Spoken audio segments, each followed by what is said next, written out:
So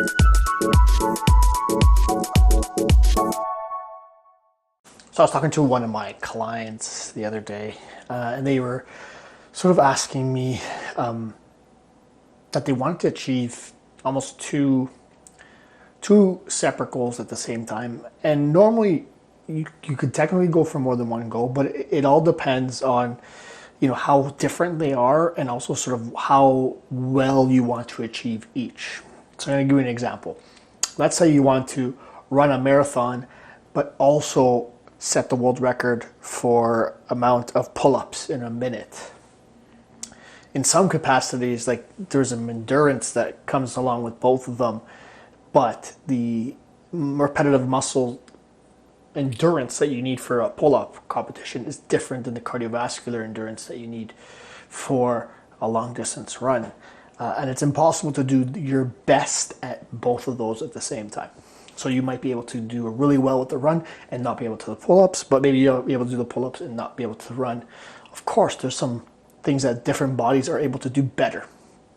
The way your proportions are, the way your genetics, the way how tall you are, how old you are. There's different things that would prime you to be better at different things at different points in your life, or for different people. I'm not going to get into that because that doesn't matter to me. I believe that no matter what you do, you can do the best that you can. You can strive for your personal best.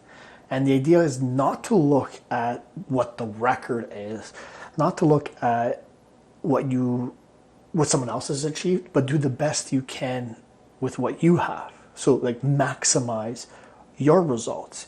So as much as you might want to be able to run a 4-minute mile like Roger Bannister, as much as you want to be like a CrossFit Games competitor like Matthew Frass, maybe you want to run a marathon every day like some of these long distance.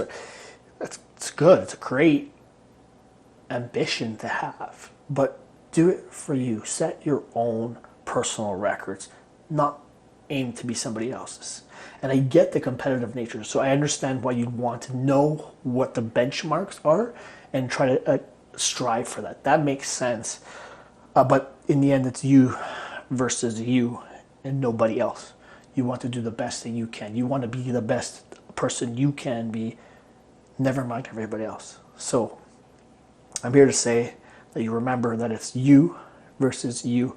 You got to set your own personal records. And as much as it might be enticing to compete and try to strive for it to be the best in a bunch of different areas, it's best to be your own best. You versus you and nobody else. And maybe you need to prioritize, in some cases, which one you're more enticed to achieve. And I'll talk more about that in the future.